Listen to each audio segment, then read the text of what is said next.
Sides destroying Clark. 33.3% of WNBA coaches have been fired. Surely Christie Sides is next for destroying Clark. As the WNBA season wraps up, a startling trend has emerged. 33% of coaches have been let go. The recent firing of Latricia Trammell by the Dallas Wings, after 2 seasons with a 31-49 record and limited playoff success, has raised eyebrows.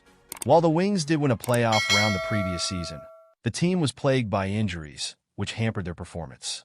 In a league where success is often measured by wins, the decision to part ways with a coach who faced significant challenges is indicative of the pressure coaches face in this competitive environment.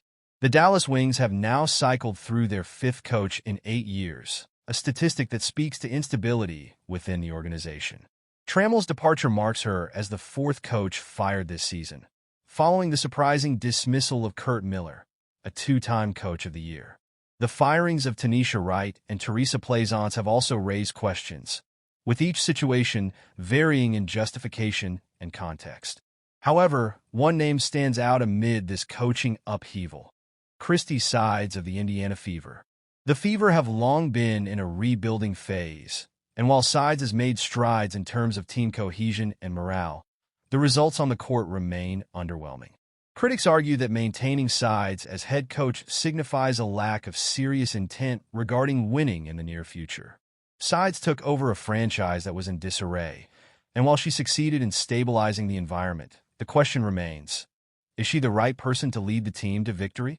The Fever's performance this season has been lackluster, and many believe that without star players like Caitlin Clark, the team would have struggled even more. While Sides deserves credit for improving player relationships and fostering growth, the tactical side of her coaching has been questioned. For instance, Aaliyah Boston, a highly touted prospect, struggled with match fitness early in the season.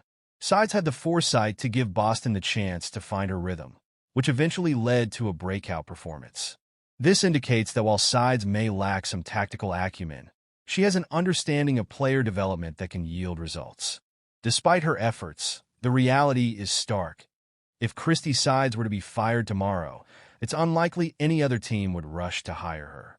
This is a critical measure of a coach's effectiveness. For example, if a coach like Sandy Brondello or Becky Hammon were to be let go, they would be quickly scooped up by other franchises. The difference in demand highlights the competitive nature of coaching talent in the WNBA. As the Fever continue to restructure their front office with the hiring of a new GM and president, the question looms larger. Will they continue with Sides, or will they seek a more experienced hand to guide the franchise into a more competitive phase? If the Fever aim to contend for a championship, keeping Sides may signal that they are more focused on a long-term rebuild rather than immediate success. In conclusion, while Christie Sides has done commendable work in stabilizing the Fever, the ongoing trend of coach firings in the WNBA paints a picture of urgency and high expectations. With 1/3 of coaches already dismissed, it's difficult to imagine Sides escaping scrutiny for much longer.